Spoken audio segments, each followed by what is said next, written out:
Hold that and let's get two masters real quick. St. Matthew chapter 6, verse number 24.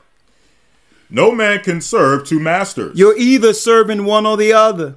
Either you're serving the temple of God with what they would call the correct religion, or you're serving Satan, folks. There is no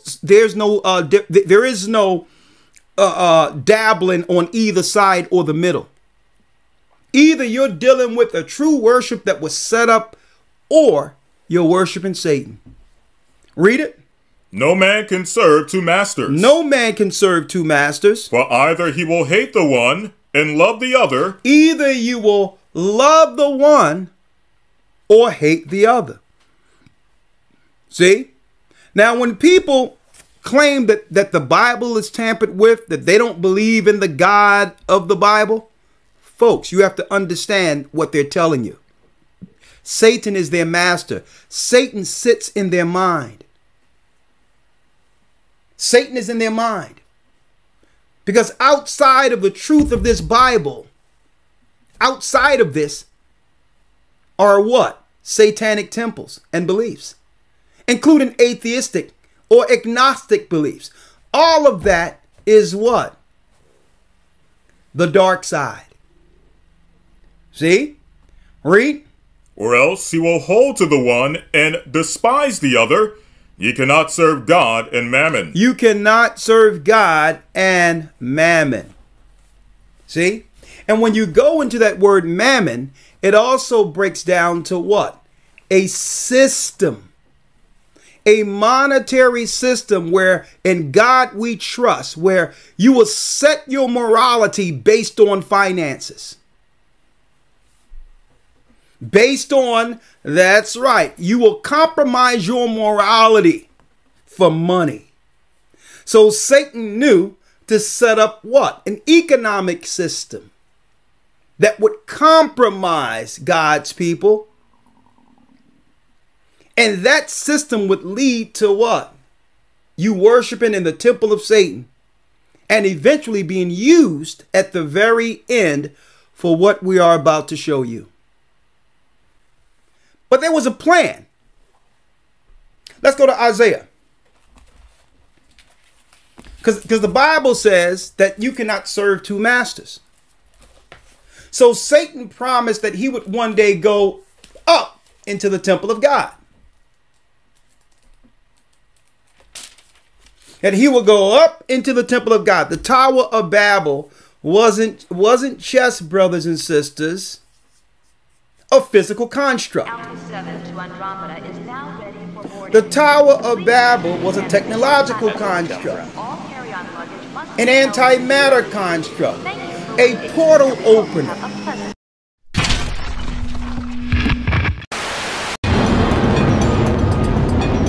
Iraq, March 19th, 2003. The United States military begins its shock and awe air campaign over the city of Baghdad. It is a preemptive strike aimed to overthrow Iraqi dictator Saddam Hussein, who the government believes is in possession of weapons of mass destruction.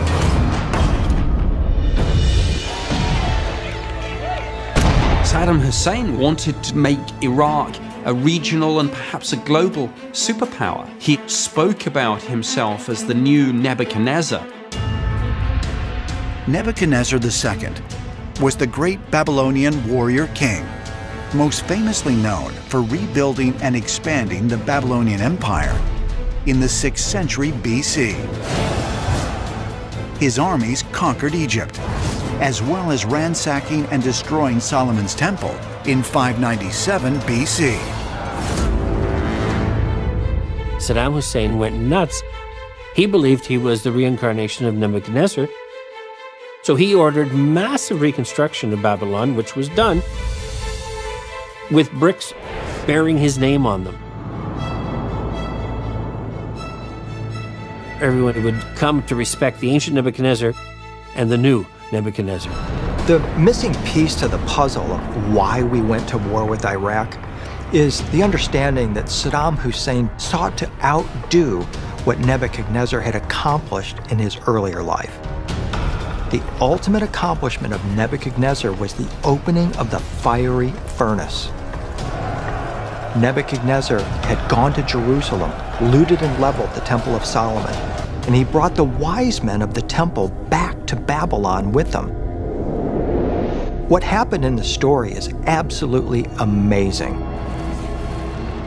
These three wise men enter this fiery furnace. Not only did they come back out in perfect condition, they weren't alone.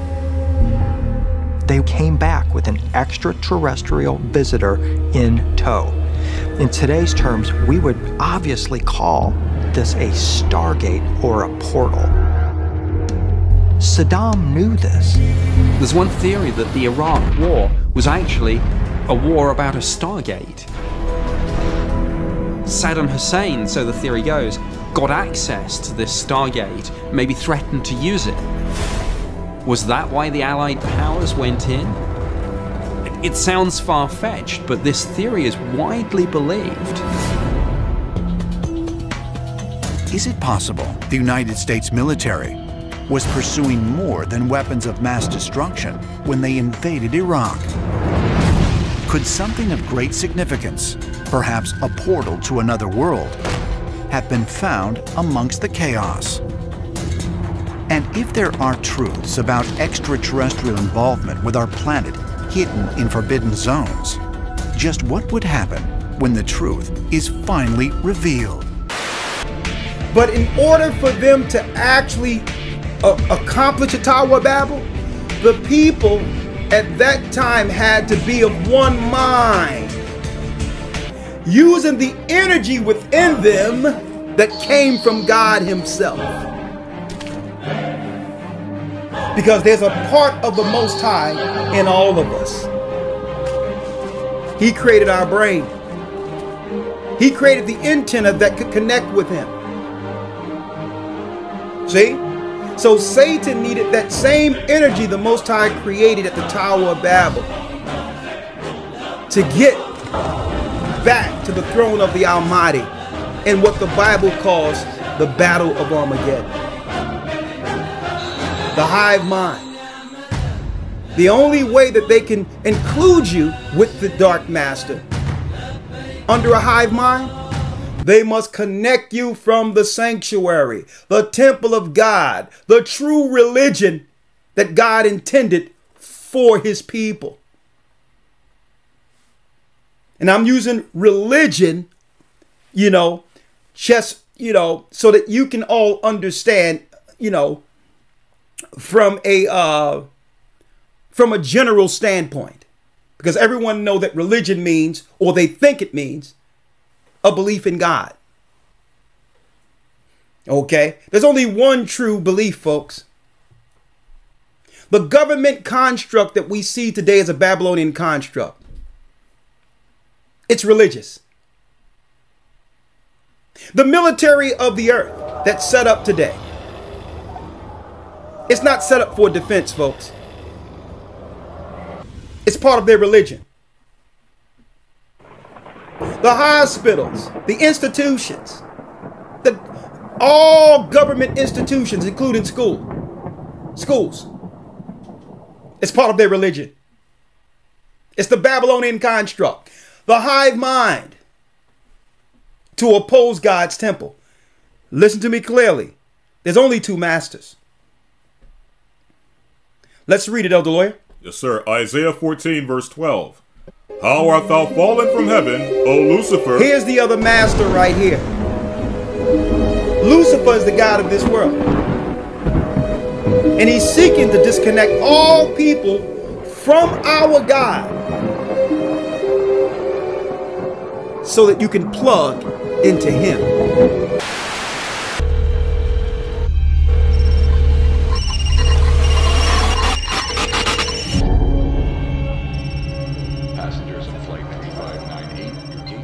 Hi, Dad. Hey, buddy. Are you coming home? Yeah. Soon. Okay.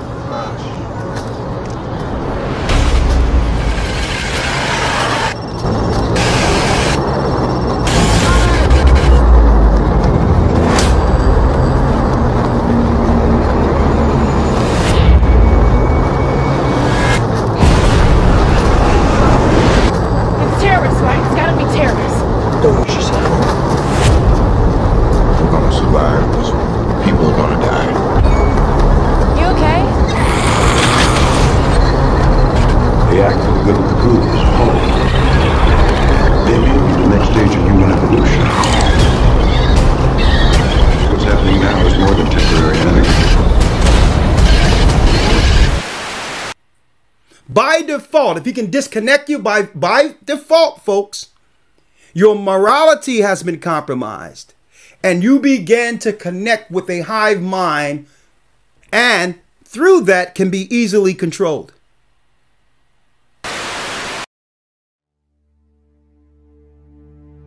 Music is frequency programming. Music is frequency. What frequency are you being fed? If I play with those frequencies, right, I can target certain parts of the mind, target the frequency to go to certain parts of the mind, and I can literally, if I want you to astral project, or if I want you to go to sleep, or if I want you to go into a meditative state, I can make my music do that. The brain processes information electrically. It communicates with the cellular structure electrically, and it operates within a certain band of frequency.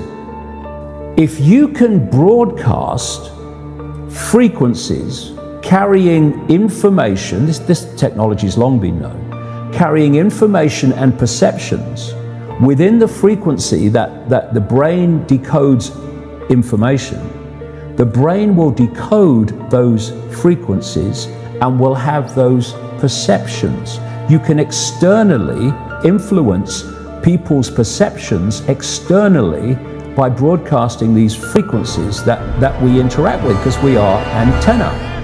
The sad reality is that where we now play our music is in A440. Where did that come from? It used to be 417. A440 came in with the Roman Catholic Church. They suppressed the frequencies. They lost somehow the 152 of the best Gregorian chants, including the hymn to St. John the Baptist, which we've now recovered. That particular hymn was what triggered Dr. Palaio's investigation, looking for those frequencies of vibration by which the music was played. It was known as the most uplifting hymn of all the ages, the most spiritually uplifting hymn. Hymn to St. John the Baptist was played to 6 tones. These are those 6 tones. These are those 6 frequencies. And so the A440 is what now is the standard tuning.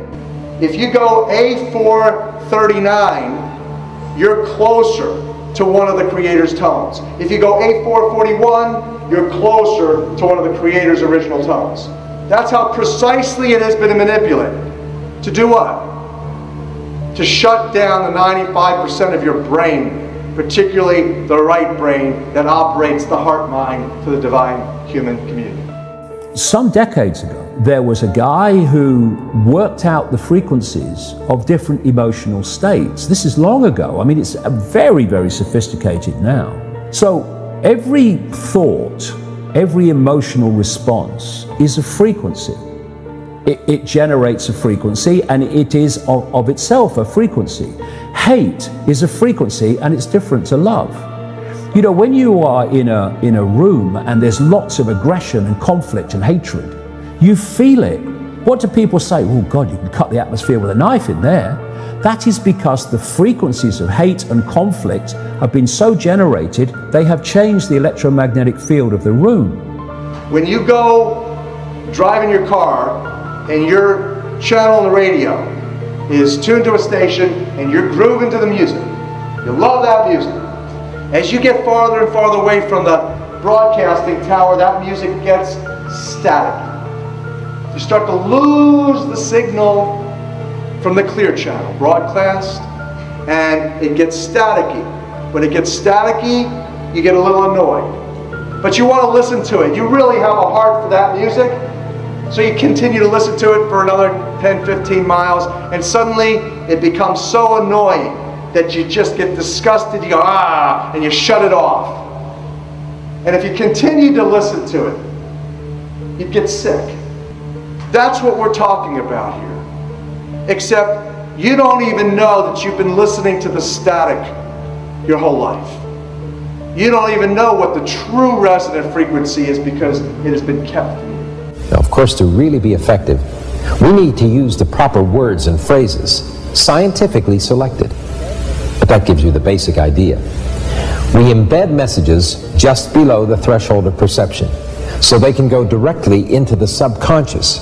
they can play across a community these frequencies without anyone knowing, and it starts to have an effect, and it starts to build rage, it starts to build anger, and people might not realize why they're feeling it, but they start feeling. And then what